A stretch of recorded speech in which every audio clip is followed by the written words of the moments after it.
Allez, qui est-ce qu'on peut appeler journaliste? C'est qui un journaliste? C'est qui un chroniqueur? C'est qui un TikToker? C'est qui finalement celui qui reste sur les réseaux sociaux et c'est lui un professionnel de médias? C'est qui cette personne? Parce qu'aujourd'hui, en République démocratique du Congo, finalement particulièrement dans le Haut-Katanga, parce que c'est ici que nous produisons cette émission, il y en a plusieurs. Tout le monde est devenu journaliste, tout le monde veut communiquer, tout le monde veut informer, mais c'est qui le vrai? Voilà la question. Allez, nous allons nous poser beaucoup de questions sur le journalisme, journaliste, chroniqueur et le parvenu aussi parce qu'il y en a beaucoup. Merci à vous tous qui nous regardez à travers le monde. C'est un honneur et un grand plaisir parce que votre fidélité et votre confiance que vous ne cessez d'accorder à ce programme nous donne toujours le courage de persévérer justement en vous amenant des gens qui vous raisonnent, qui donnent bien évidemment leurs analyses, leurs pensées en différentes justement matières. Et c'est pour cela que nous avons pensé à lui parce qu'il vous avait également laissé en suspense. Allez, lorsque j'ai parcouru encore une fois de plus vos commentaires, allez, c'est celui-là qu'il fallait pour qu'on puisse débattre avec lui sur ces sujets, qui est finalement un bon journaliste. Lui, il s'agit, allez, parce que être directeur général ne finit jamais. Il est toujours directeur général. On doit justement lui accorder ce titre parce que c'est à lui. Et il est fait bien d'ailleurs. Vous allez découvrir. Michel Deogracias, bien évidemment, c'est de lui qu'il s'agit. Bienvenue. Merci, cher Idriss. Merci. Vous allez bien? Ça va très bien. Allez, c'est depuis l'année passée qu'on ne s'est pas vu. Bonne année. Je ne sais pas si on va le dire quand même déjà au mois de février. Bonne année. Ouais. Avec tout ce qui s'est passé, d'entrée des jeux par rapport à la thématique, parce que nous parlons du média, nous sommes dans le monde du journaliste, mais très sincères condoléances, parce que vous venez de perdre l'un de grands, journaliste et chroniqueur des musiques également, Patrick Adonis Numbi Banzé. Mais très sincères condoléances. C'est assez rare de le dire, mais je dois le dire. Merci pareillement, parce qu'on a été tous frappés, moi comme vous. Et on a finalement mis en terre notre ami qui est parti, qui ne reviendra pas. Mais il est resté quelque part dans nos mémoires et on se doit de l'honorer différemment. Prenez place. Merci. On va commencer cette émission. DG. Allez, vous savez qu'il y a beaucoup de questions. Beaucoup de gens arrivent à vous apprécier énormément. On dit, cet homme de Michel est très intelligent. Vous êtes parmi les rares du journaliste intelligent. Est-ce que vous êtes conscient? Bon, je suis quand même conscient que je me débrouille pas mal. Mais je suis conscient, j'apprécie beaucoup ces éloges-là, ces appréciations. Oui, je suis conscient de cela, mais je suis surtout conscient que j'ai encore du chemin à faire. Alors, la thématique, aujourd'hui, nous ramène à réfléchir un peu sur le média dans la globalité. Dans sa généralité, qui est-ce qu'on peut appeler journaliste? Pour commencer. Vous savez que la question, je dirais qu'à ce jour, elle a subi une certaine évolution. Parce qu'il y a une définition journaliste quand on regarde selon l'évolution technologique et journaliste selon ce que disent nos textes, ce que dit la loi des 96. Alors, et journaliste, c'est lui dont le métier, le travail consiste, travaillant dans une rédaction ou de manière indépendante, de manière régulière, à collecter, rechercher, collecter, traiter, diffuser des informations. Alors on en vient à la question, c'est quoi une information? Parce qu'il y a beaucoup de nouvelles dans la société, il y a beaucoup de faits. Alors vous connaissez comme moi qu'il y a un certain nombre de critères pour qu'un fait soit qualifié d'un fait informationnel. Mais est journaliste d'emblée, selon la loi qui est en vigueur jusqu'à ce moment, ce que je viens d'énumérer, mais aussi on a mis d'autres garde-fous pour redéfinir les contextes et qu'on s'appelle journaliste aussi, même s'il y a des difficultés à l'obtenir. Quand vous détenez l'identité écrite, c'est-à-dire, vous savez qu'au niveau de l'UNPC, malgré tout ce qu'on a connu comme difficulté, pour se décliner journaliste, on a besoin d'être identifié comme tel. C'est là qu'on parlera de la carte de presse, qui est justement un symbole protecteur de tout homme, toute femme, se déclarant homme de médias ou femme de médias. Alors, je commençais par dire que c'est un concept évolutif aujourd'hui, parce qu'il faut voir maintenant la chose dans un angle un peu plus large. en parlant des canaux. La définition reste la même, mais quand on veut rentrer dans les canaux, c'est là que je sens au jour d'aujourd'hui qu'il y a beaucoup de confusion, dont sûrement on parlera tout au long de ce programme. Et c'est quoi cette différence entre canon? Bien, parce que aujourd'hui, certains journalistes, avant que je n'arrive à prendre des questions de journalistes, mais aussi de téléspectateurs qui nous suivent et qui ont suivi l'annonce de cette émission. Mais on se dit, tout celui-là qui est capable d'avoir une caméra et un micro est appelé journaliste. Ah, c'est comme ça que ça se passe maintenant en RDC. Non, mais déjà, vous savez qu'un autre critère aujourd'hui avec la loi Mouyaya, c'est qu'il faut avoir fait les études universitaires dans ce domaine-là. Parce que vous ne faites pas l'infirmerie, vous ne faites pas la santé publique pour terminer au barreau. Hein. Donc, il y a des domaines spécifiques à chaque métier, à chaque discipline professionnelle. C'est comme ça que la loi Mouyaya, quoique très peu vulgarisée, je la plains parce qu'elle n'est pas assez vulgarisée, évoque également cette condition-là. Ça résout l'épineuse question ou la question qui a fait débat durant des années maintenant, c'est la question de mouton noir.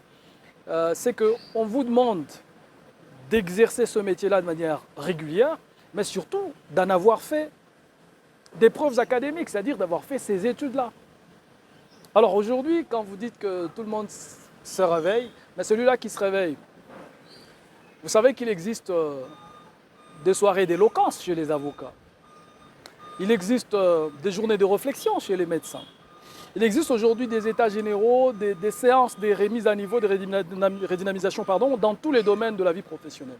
Alors, là aussi, il y a des caméras. Les gens se filment. Parce que les photographes aussi, c'est celui-là son travail. Ah, mais ils se disent aussi que je suis journaliste, bien sûr. Oui, vous pouvez être journaliste et photographe. Oui. C'est possible. Le problème, c'est qu'il faut rentrer dans les contextes et répondre aux critères définis par la loi, surtout les critères de la régularité, les critères des études faites. Je sais que c'est encore un vaste chantier en ce moment de trouver quelqu'un qui a fait la médecine, qui s'est très bien débrouillé depuis plusieurs années en journalisme, et de venir lui dire, puisqu'il n'a jamais fait le SIC, il n'est plus journaliste. Il détient même la carte de presse. Donc c'est des choses à redéfinir. C'est des choses à redéfinir avec beaucoup de rigueur. C'est un assainissement. Aujourd'hui, il ne faut pas juste que les choses se décrètent. Encore faut-il qu'il y ait un grand suivi. Alors, quelqu'un qui se réveille, vous venez de le dire, qui prend sa caméra, qui prend son micro, il devient journaliste? Non. Ah, mais il est devant TikTok, il est devant son téléphone. Il s'est dit, mais nous, les journalistes, je dois analyser le fait. Il n'y a pas de problème. Mais est-ce que c'est parce que vous avez pris la Constitution et que vous la lisez comme vous lisez un livre de littérature que ça fait de vous un juriste? C'est la même question qu'on peut poser à celui qui détient une caméra et un micro. En fait, la définition du journaliste, ce n'est pas par la détention ou l'usage d'une caméra ou d'un micro. C'est par le travail. C'est quoi le travail? Pourtant, il y a d'autres qui le font sur les réseaux sociaux. Ils le font plutôt bien aussi. Non, en fait, c'est là que je voulais dire.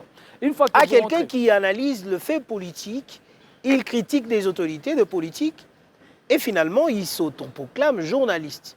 Et par conséquent, même ces analyses sont adoptées par certains journalistes. C'est pas mauvais, mais vous êtes analyste, vous n'êtes pas journaliste.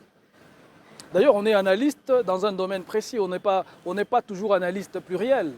On n'est pas analyste sectoriel. Il n'existe pas des bons analystes multisectoriels. Vous êtes analyste, vous savez qu'il y a des analystes politiques. Moi, parfois, je suis des débats, que ce soit politiques, économiques ou sociaux sur le média. Je sais me dire, quand par exemple vous êtes sur la radio Capi, moi je suivais beaucoup des débats à une époque, où je savais que quand on parle constitution, on parle de la loi, on parle de ces choses-là, il y a toujours un intervenant qu'ils avaient l'habitude d'appeler, c'est les professeurs Bob Kabamba, qui beaucoup ont suivi. Moi, je ne l'ai jamais vu. Mais au moins, je sais que quand il s'agit de telles matières, on cherche un analyste de ce domaine-là. Ce n'est pas pour rien qu'en journalisme, lorsque vous avez une émission de débat culturel, vous faites appel à un spécialiste de ce domaine-là. Lui, là, n'est pas journaliste.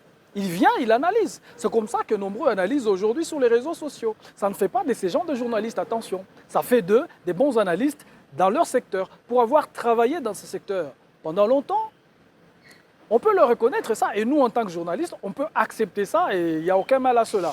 Mais s'appeler journaliste, ce n'est pas une question de canal. Oui. C'est une question du travail. Très bien. Quant au canal, vous allez mettre ça sur TikTok, sur la chaîne de radio ou de télé. Oui. Ça ne fait pas de vous plus ou moins journaliste. Il y a beaucoup de questions pour vous ici. Trop de questions. On dit qu'il était d'abord directeur général, il est toujours directeur général de médias, bien sûr. C'est quoi la différence? Ça, c'est un téléspectateur qui vous pose la question. C'est quoi la différence entre, après tout ce que vous avez énuméré, un chroniqueur, que ce soit de la musique ou des sports ou n'importe quoi, et le véritable journaliste qui présente le journal télé? Parce qu'eux, ils sont orgueilleux en disant que, bon voilà, il n'y a que nous qui sommes journalistes par rapport à la définition que vous venez de dire, et tous les éléments évoqués tout à l'heure. Mais c'est quoi la différence entre les deux? D'abord, les deux. Il faut d'abord enlever de la tête l'idée que et journaliste, c'est lui qui présente les journaux. C'est pas vrai. Tout le monde n'est pas fait pour être présentateur du journal. Il dit que messieurs des rédactions sont des orgueilleux, ils se disent mais c'est nous qui sommes à la hauteur. Alors là, c'est nous qui avons presque le monopole de ce terme-là, journaliste. Vous évoquez un concept qui m'intéresse, Oui. ce de la rédaction. Alors, chaque fois que vous parlez de la rédaction, c'est un élément assez important. Alors, même si nous sommes dans les domaines qui est celui de la chronique, normalement dans une chaîne, moi, vous l'avez dit tantôt, travaillé dans une chaîne en tant que... Et d'ailleurs, avant d'être directeur général, j'ai été collaborateur, j'ai été journaliste, secrétaire des rédactions, directeur de programme, avant d'être directeur général. Mais au niveau des programmes, par exemple, il existe deux types de conseils dans un média. Il y a des producteurs et il y a des journalistes de rédaction. Bien sûr. Alors, les deux peuvent être appelés des journalistes.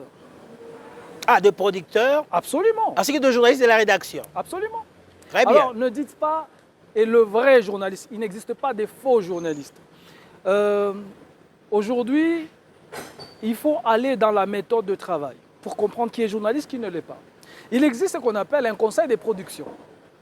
Il se passe exactement la même chose que dans une conférence de rédaction.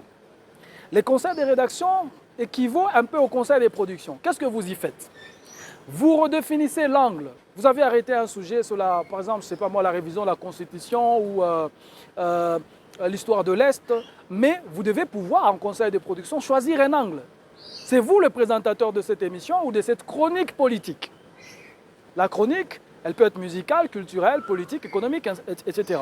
Mais la manière pour vous de faire cette chronique doit rentrer dans le critère journalistique. C'est-à-dire que vous avez un conseil de production avec des directeurs de production et éventuellement d'autres producteurs. Parce que votre émission, ça ne vous appartient pas. Ça appartient à la grille des programmes de votre maison de presse. Je parle de l'audiovisuel en général d'abord. Très bien. Même dans la presse écrite, pour y avoir travaillé un peu avec le journal École de l'Université Monaïnchi, il y avait toujours les conseils de rédaction tous les jours. Alors, pour un chroniqueur, c'est parce que beaucoup de gens n'ont pas un esprit ouvert à écouter les avis et considérations des autres. Mais normalement, ce qui se passe dans des chaînes professionnelles, il existe un conseil de production où vous soumettez votre sujet. Parfois même, on vous le propose. Vous allez juste en être présentateur en définissant un angle bien précis et vous allez développer ça à la télé. Ça ne s'appelle pas journal et ça ne fait pas de vous un moins journaliste que celui qui présente le journal. Parce que vous allez collecter des données. On ne va pas revenir sur les sources d'information. Vous allez suivre les journaux écrits. Qu'est-ce qu'on a dit? Vous voulez parler de qui? Des Papa Wemba? Ok, qu'est-ce qui se raconte sur lui? C'est l'anniversaire de son décès? Est-ce qu'il y a quelque chose d'organisé à travers la nation? Vous êtes dans la collecte. Quand vous aurez tout collecté, vous commencez à traiter. Et après le traitement, vous allez diffuser. Bien sûr. Voilà, donc il faut quitter la coquille ou la boîte qui parle que du journal. Parce que ça rime bien journal, journaliste, non. On a des journaux, c'est parce que l'autre péché originel, je vais vous le dire, c'est qu'on a de moins en moins de spécialisation dans notre pays. C'est comme ça que j'admire certains confrères qui ont choisi de se spécialiser, comme Demester Maloba. Aujourd'hui, c'est Monsieur l'Environnement. C'est vrai, on l'anime, on prend ça comme une blague, Monsieur le vert, mais le monsieur a choisi son domaine. C'est-à-dire qu'aujourd'hui, lui opposer un débat économique, ça peut le mettre en difficulté. Mais chaque fois que vous pensez environnement, même vous revenant de votre sommet, on vous dit on a besoin d'un journaliste environnemental. Vous ne réfléchissez pas 4 fois. Bien sûr. Mais s'il était généraliste comme nous autres, c'est-à-dire qu'il fait la politique, il fait l'économie, il fait tout, il faut maintenant choisir qui fait l'économie, la politique, et les sociales et les culturelles, mais qui connaît un petit peu aussi d'environnement. Ça devait être un grand travail de le trouver. Il faut suivre dans les analyses. Demester a choisi. Pareil pour Jeff Mbia qui a choisi des chroniques qui penche un peu vers les judiciaires, quoique ayant longtemps travaillé dans la société civile, des chroniques qui penchent un peu dans les conflits intercommunautaires. Aujourd'hui, moi, si vous me demandez s'il y a un journaliste qui a expérience de ce domaine-là, main levée, prenez Jeff Mia. Voilà, donc c'est cette spécialité qui manque, mais quelqu'un peut se nourrir de cette chronique-là et être journaliste de ça. Ça n'en fait pas un moins journaliste que celui qui est tout le temps à la télé au journal des 20h. Est-ce que vous êtes également de ceux qui donnent raison à des jeunes journalistes, par votre définition, pour être plus clair, qui ne veulent plus venir travailler dans des maisons de presse, connues, installées, dans les médias, qui évoluent? Je voulais approfondir ma question, bien évidemment. Si je peux vous poser déjà 2 questions directement. Première question, est-ce que vous êtes de ceux qui encouragent de jeunes journalistes à ne plus faire confiance à des maisons de presse, de venir travailler dans des maisons de presse? Ou vous êtes également ceux qui encouragent ou qui découragent ceux qui se lancent dans le média en ligne, sous prétexte que la gestion de vos médias que vous avez instaurée, le traitement est mauvais? Parce que par là, votre réponse, je vais vous poser d'autres questions directes. Est-ce que j'encourage les jeunes gens? Bon, déjà, moi, je suis un peu contre l'expression jeune journaliste. Pour moi, c'est journaliste tout court. Tout le monde est journaliste. Ne renforçons pas trop les degrés des conflits générationnels. D'ailleurs, moi, je pense que je l'ai dit toujours, c'est un très faux débat. Parce qu'on est tous journalistes. Il faut avoir un peu de l'ascendance sur les complexes de supériorité ou d'infériorité, ça dépend dans quel chef ça se trouve, pour dire qu'il y a des jeunes journalistes. Parce que jeune journaliste, pour moi, ça sous-entend que ce n'est pas quelqu'un qui est jeune, genre il n'a pas beaucoup d'années dans le métier, mais ça vise à réduire un peu le degré du professionnalisme de certains journalistes en disant, bon voilà, aujourd'hui Demester, il est journaliste, il n'y a pas beaucoup trop d'années. Par exemple, je dirais que moi j'étais journaliste avant lui.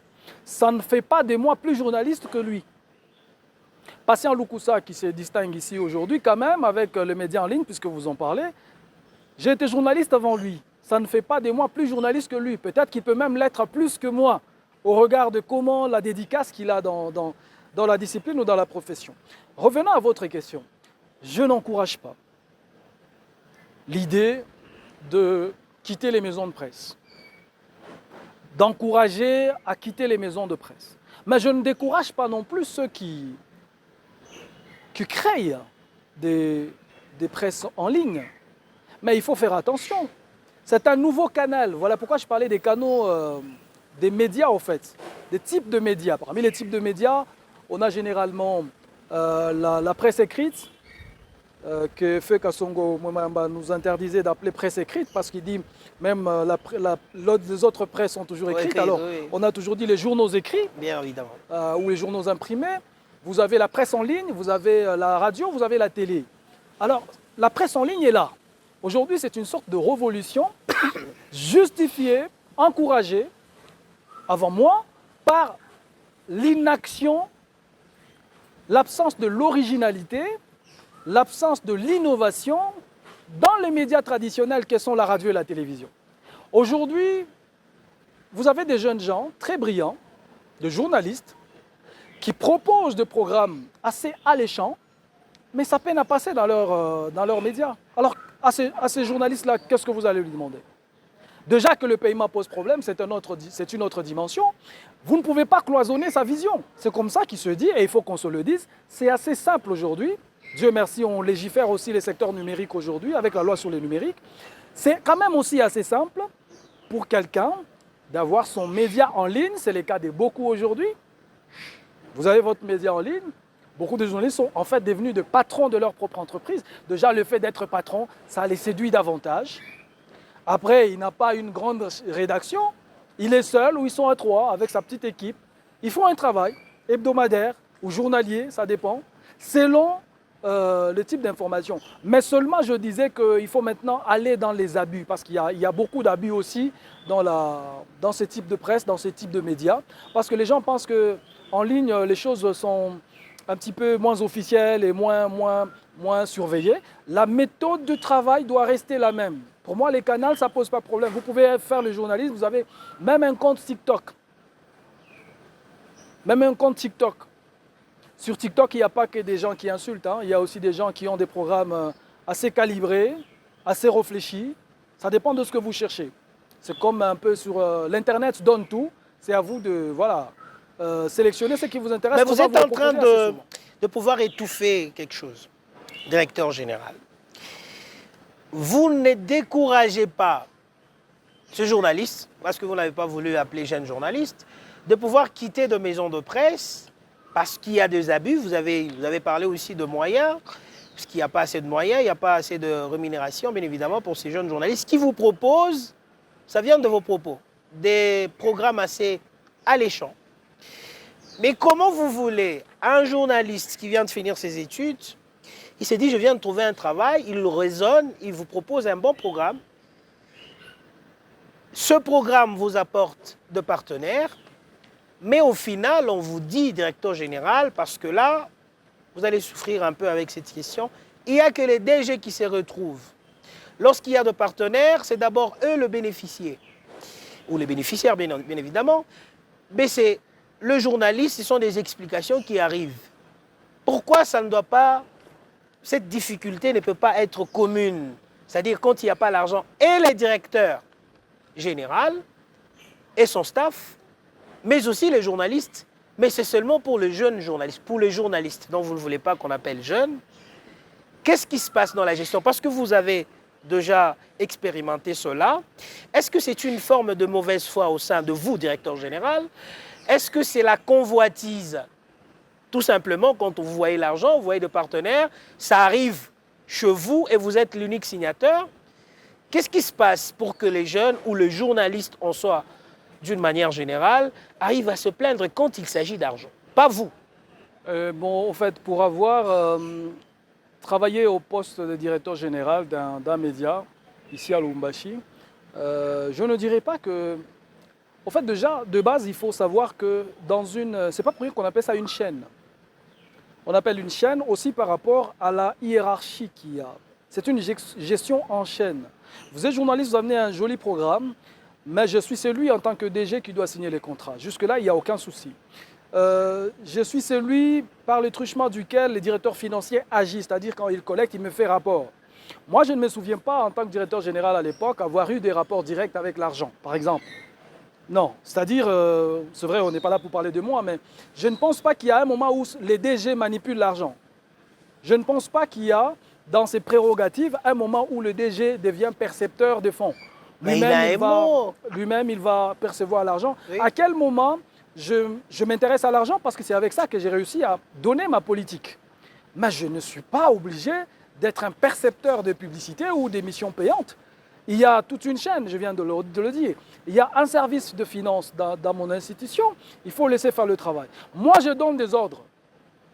Mettez le carburant là-bas, selon l'état des besoins qui est présenté par chaque service, par ailleurs. Bon, maintenant, vous dites qu'il faut que l'échec, ou plutôt la souffrance, que la misère soit collective. Je suis d'accord avec vous. Par rapport à vos raisons. Parce que généralement, je mets une parenthèse, directeur général, parce que lorsqu'il s'agit de paiement, en tout cas, là, le directeur général a des Français kilométriques. Donc, vous savez que tel partenaire nous a promis, tel partenaire a dit qu'il viendra, tel partenaire il viendra.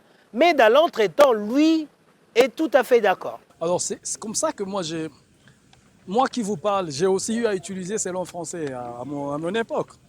D'ailleurs, en tant que communicateur, il est toujours assez bien placé de communiquer. Mieux vaut ces langues français qu'un long silence. Donc, en matière de paiement, il faut qu'il y ait une communication. Ça peut énerver les gens, ça peut donner un désespoir, mais le vrai désespoir vient du long silence qui est interprété selon chacun de votre équipe. Alors, ce n'est pas dépendant de vous. Vous êtes aussi employé comme tout le monde. Hein. La plupart de DG qu'on a, ce ne sont pas des patrons des chaînes. Donc, ils sont d'abord avant tout agents. Ils ne sont pas eux des patrons. Nous sommes des agents d'abord. Et en tant que tels, vous avez droit à un paiement. Pour autant que vous-même, vous n'êtes pas payé. Votre équipe n'est pas payée. Bon, vous allez vous promener pourquoi? Mais vous avez des avantages. Vous avez la main sur l'argent. Vous avez un mot, parce que je me demande, justement, un comptable, qu'un directeur général lui dit « donnez-moi autant », lui refuser. Vous avez tout, c'est toujours vous qui payez des véhicules, c'est toujours vous qui voyagez instantanément. Non mais attention, justement. Et dans l'entretemps, le journaliste se soucie. Il y a de pères de famille qui se plaignent. Il y a beaucoup de problèmes, oui. Mais il faut relativiser, cher Idriss. Ce que je plains dans la plupart de nos confrères, c'est de rentrer dans la vie privée de leur directeur général sans vraiment vérifier un petit peu leur vie d'avant ou leur vie d'en cours. Vous savez qu'un DG, s'il n'est pas journaliste régulier, comme moi je l'étais à l'époque, j'étais DG, mais j'étais présentateur du journal. Ça ne me dérangeait pas en tant que DG de faire des descentes sur le terrain. Moi, ma passion, ça n'a pas été d'être assis dans un bureau en train d'attendre que les gens viennent me faire rapport. Ma passion, c'est sur le terrain à faire des reportages. Ma passion, c'est à la télé en train de présenter mes journaux. Ma passion, c'est dans la rédaction. Donc, je n'étais pas un DG assis dans son bureau en train d'attendre de regarder un JT pour donner des critiques. Est-ce que c'est ça les démons? Non, ce n'est pas ça le problème. Je voulais en venir à quoi? Oui. Vous savez qu'il y a certains des, je ne dirais pas mes collègues DG, parce qu'il y a certains directeurs aujourd'hui qui ont leur petite vie. Il faut faire une nuance. Parce que vous venez de dire, il y en a qui s'achètent des véhicules, il y en a... Ah oui. Est-ce qu'il y a des... Bien non, sûr. Non, pardon. Mais pendant qu'ils sont directeurs généraux, ils n'en avaient pas bien avant. Il n'y a pas de problème. Mais la vie continue.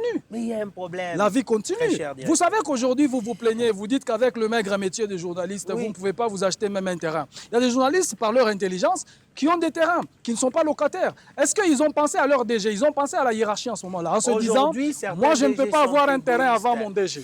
Je vais finir ma question. Non, laissez-moi achever. Je vais finir ma question. Non, j'achève s'il vous plaît. En tout cas, ça commence à vous motiver parce qu'on parle de vous. Excusez-moi, je ferai que... Non, il faut que je défende, il faut que je parle un peu. Ah, vous défendez le mal? C'est pas un mal, hein? C'est le mal. De faire souffrir le parent des gens le mal, qui viennent travailler du matin au soir. Je suis d'accord avec vous. Oui. Laissez-moi juste 30 secondes, je Allez-y. Le mal, c'est de tout mélanger.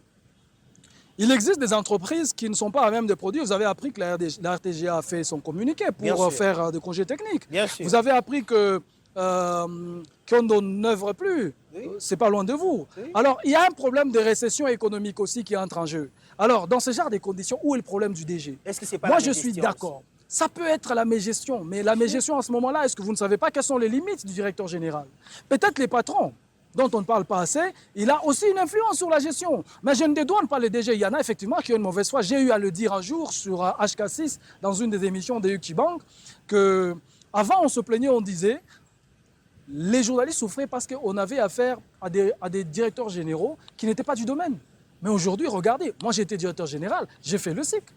On regarde beaucoup des autres directeurs, ils ont fait la communication. Mais ça n'a pas beaucoup changé, ça n'a pas beaucoup réussi à la presse. Alors il faut regarder les problèmes. Peut-être qu'il est d'ordre d'égoïsme ou d'ailleurs. Mais attention, j'insiste, ne mélangez pas tout. Si quelqu'un achète sa petite voiture, ça ne veut pas dire qu'il a bouffé l'argent de votre salaire. Hein. Je vais vous poser une dernière petite question. Est-ce que les propriétaires, avant de passer à autre chose, est-ce que les propriétaires dont vous parlez tout à l'heure, vous mettent, vous, dans le confort et abandonnent le journaliste? Parce qu'à un moment donné, vous dites, le DG aussi, c'est un employé, c'est un agent comme tout autre agent. Absolument. Mais lui, il est bien traité par le promoteur et les journalistes, ses subalternes sont oubliés. C'est quoi la magie qui sépare entre les directeurs généraux et les promoteurs? Alors, si ce que vous dites est vrai, déjà, je condamne ça. Parce que tout le plaisir d'un chef, c'est de se dire que son équipe est dans les bonnes conditions de lui donner le travail qu'il attend d'elle. C'est comme ça qu'on dit, il n'y a pas de mauvaises troupes, il n'y a que de mauvais chefs. Donc moi, je pense qu'en tant que chef, il faut gérer la chose en se disant, mon équipe, il y a même des directeurs généraux qui se sacrifient, qui bloquent leur salaire, qui privilégient les salaires des autres. Parce que la motivation d'un DG, en tout cas assez souvent et de manière régulière, elle peut valoir 3 fois les salaires d'un journaliste. C'est normal à cause de son volume de travail. C'est lui le patron. Qu'on soit d'accord là-dessus, c'est lui le boss. Mais alors, est-ce qu'il est bien traité par rapport aux autres? Je ne pense pas. Parce que déjà, il gère la politique générale de l'entreprise.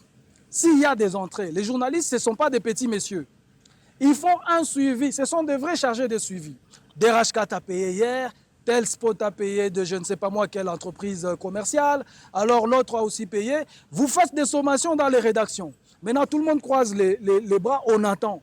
Mais vous savez, la réalité que les journalistes n'ont pas, que nous n'avons pas souvent dans ces conditions, c'est aussi le panier des charges. C'est le panier des charges. Mais la majorité de vos maisons de presse ne sont pas locataires. Non, Allez, mais la charge, ce n'est pas que la location. Je sens la défense. Je ne voulais pas vous ramener dans ce chemin-là, je comprends bien. J'ai commencé par dire déjà qu'aujourd'hui, moi, je ne gère pas une maison de presse. Je me sentirais très à l'aise de répondre à ces questions. Mais seulement, je ne voudrais pas qu'on mélange tout. Il y a des gens aujourd'hui qui sont à la traque de leurs directeurs généraux à cause d'une maison qu'il a construite, à cause d'une voiture qu'il s'est achetée, mais ça ne vient pas peut-être de l'argent du promoteur. Il y a des avantages liés au poste, on ne va pas se les cacher. On peut donner une voiture au DG et on donne une voiture à la rédaction. À la rédaction, c'est pour les journalistes de manière générale, mais est-ce que c'est pour vous? Mais pour le DG, c'est pour lui. Quand il a des courses, vous n'allez pas demander à un DG de prendre une moto quand il a rendez-vous avec le gouverneur. Parce que c'est un employé comme vous, non. Il est l'incarnation, j'ai failli dire, il est le garant du bon fonctionnement de votre chaîne. Donc, qui peut lui interdire, lui, d'avoir une voiture? Alors, merci beaucoup. Allez, je crois que les journalistes, chacun a... Cette émission, on va couper. On va couper beaucoup de parties. Je vous préviens. Il ne faut rien couper. Hein. Alors, je vais me plaindre. On va changer un tout petit peu de cap. Oui. Parce qu'on va finir cette émission, finalement, on devrait parler de ça. Mais vous nous avez annoncé également la deuxième édition de Best View Award. Cet événement qui prime le mérite de journalistes, le travail de journalistes dans différents domaines. Allez, j'y arrive, bien entendu. Mais il y a également de ceux qui nous ont envoyé des messages ici. C'était l'une des questions qu'on devait vous poser la fois dernière. Ah, je ne sais pas si je vais dire ça, que nous avions oublié ou le temps nous avait fait de fou. Des gens qui vous produisent des émissions live, de production live, des réalisateurs live. Parce que moi, je me rappelle à l'époque, on avait Dolph Kaninda ici, qui était vraiment réputé en cette matière. Et aujourd'hui, nous avons des gens comme des Cathy Vision, par exemple. Est-ce que c'est aussi un domaine pour cette deuxième édition de Best View Award, où ces gens, des opérateurs de prise de vue, comme la fois dernière, vous les avez oubliés, seront également oubliés pour la deuxième édition, qui s'annonce au là-bas. Allez, cette fois-ci, c'est encore un miracle. Bon, non, déjà, j'aimerais corriger tout de suite. La deuxième édition ne s'annonce pas au là-bas. J'ai annoncé le lancement de la deuxième édition dans votre programme, avant la conférence de presse d'après-événement, post-événement, du 25 octobre de l'année dernière. Et nous avons tenu ce point de presse au niveau de Mani Plaza. Nous avons évalué la première et c'est le même exercice qui nous a amené au Lualaba parce que vous savez, on l'avait promis, moi et mon équipe, au mois de mai 2024, avant la première édition, que notre souci, comme le programme ou l'événement concerne le Grand Katanga, il ne faut pas donner l'impression que c'est un événement louchois. L'événement, il est grand. La grandeur de l'événement va au-delà de nos frontières provinciales. C'est comme ça que nous avons voulu faire lancer aussi le même ton au Lualaba avec nos confrères de là, les écouter.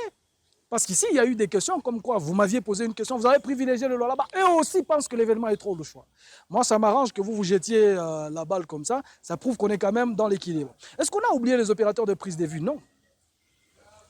La première édition déjà a pris en compte une catégorie qui s'appelle meilleur OPV. Si les noms que vous avez cités là-bas, Cathy Vision, d'ailleurs, une des innovations de cette deuxième édition, c'est que nous avons laissé une ouverture pour les journalistes indépendants. Ça répond à la question, ma chaîne a refusé de participer, et donc, conséquemment, moi je ne suis plus journaliste, je n'ai plus droit de citer dans Best View Award. Nous avons dit, c'est quand même une revendication assez raisonnable, réfléchie. Oui. Et nous avons réfléchi en commission avec les jurys et tout le monde et on a dégagé cette voie de sortie-là, mais à une condition. Moi, je gère par exemple une chaîne. Allez, prenons au hasard HK6. Je vous envoie comme journaliste. Une chaîne comme HK6 m'envoie moi comme journaliste. Vous êtes fâché, vous vous envoyez aussi à titre indépendant, ça n'existe pas. Si vous êtes dans un média qui n'a pas participé pour certaines raisons à notre événement, vous avez le droit de participer de manière individuelle. Pas engageant votre maison, mais en tant que journaliste, par le travail que vous faites. Comme ça, ça nous permet d'être un peu dans l'inclusivité. Et vous pensez que vous allez réaliser ce travail parce que les journalistes voudront bien participer personnellement? Et s'ils sont beaucoup plus nombreux, vous avez quel temps pour réaliser tout ça? Ce n'est pas le nombre qui nous intéresse. Vous pouvez être 100 à postuler dans le domaine de meilleur présentateur du journal ou meilleur reportage. Mais on va filtrer, c'est tout le travail du jury, ne vous en faites pas. Hein. L'année dernière, vous n'avez pas idée. Je crois que la compilation a été exposée autrefois chez Mani Plaza lors de la conférence de presse. À Kolwezi, on a fait le même exercice. Les gens se sont finalement rendus compte que ce n'est pas un petit travail que le jury a fait. Il y a eu des dizaines de candidats pour un seul domaine, et ce dans chaque catégorie. Meilleur reportage, on a reçu dans un seul média. On a demandé à avoir plus ou moins 2 à 3 candidats. Et on a eu 2 candidats. Imaginez, vous avez plus de 55 chaînes participantes. Ça vous fait une centaine de postulants pour une catégorie. C'est comme ça que nous prenons tous les temps et le travail a déjà commencé. On a lancé des lettres dans les maisons de presse. J'espère que les gens ont commencé déjà à répondre. Je vais demander à la commission, mon équipe qui travaille dessus. Et nous allons voir où est-ce qu'on en est aujourd'hui parce qu'il y a une date qui a été fixée. Très bien. C'est vers la fin de ce mois. Et c'est pour commencer à déjà la récolter. deuxième édition? Le dernier trimestre de l'année 2025. Déjà, comme elle est lancée, les travaux sont en cours et tout le monde est en place. Et donc, affûtons nos armes. Merci beaucoup, directeur général, d'avoir répondu à notre invitation. C'était un honneur. Un honneur de vous recevoir pour cette année 2025. Nous osons croire que les journalistes, et ça je vous rassure, que les journalistes vont beaucoup commenter. Allez, parce que vous avez pris défense de vos collègues directeurs. Je n'ai pas fait que ça. Allez, merci beaucoup. Cette émission va devoir se terminer. Ça n'arrive pas tous les jours, mais laissez-moi quand même ici remercier 3 ou 2 personnes qui nous ont accompagnés. Merci beaucoup à M. Mickey Balboa, bien évidemment, ce patron, ces jeunes patrons d'ailleurs, ces messieurs, et tout de même, qui nous accordent ce cadre merveilleux d'Insomnia. Cet homme qui met ce moyen, bien évidemment, à la jeunesse congolaise. Allez, mais aussi à toute son équipe, le manager Sidi One, bien évidemment, qui également travaille énormément pour la propriété de ce bijou, un restaurant exceptionnel, ici même à Lubumbashi, où vous pouvez venir manger ici, le restaurant Insomnia. Vous reposez également dans des cadres merveilleux. Je pense ici à M. Isaac et Maman Thérèse d'ailleurs. Joyeux anniversaire à elle, qui a fêté son anniversaire, en tout cas hier. Allez, joyeux anniversaire Maman Tété. Nous vous aimons beaucoup. Alors, DG, c'est terminé. Prochain rendez-vous, ce sera avant la fin de l'année. Quand vous le voudrez. Best View Award, 2e édition. Merci. Merci à vous. Coupez, analysez, critiquez. Allez, au moins, le directeur général l'a dit, il n'a pas de problème. Parfois, ce sont des promoteurs qui le mettent dans des difficultés comme ça, mais eux voyagent quand même. Ça, vous allez retenir. Bien. À très bientôt.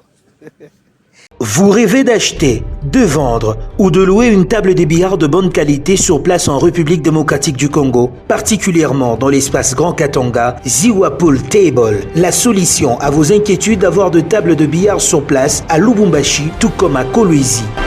Faites votre commande de maintenant d'une table de billard au grand complet, c'est-à-dire avec tous ses accessoires, cannes, têtes, craies, etc. Nulle part ailleurs que sur Ziwa Pool Table avec Ilungawa Kulu Ardent Star, The Ghost en matière de billard ici en République démocratique du Congo.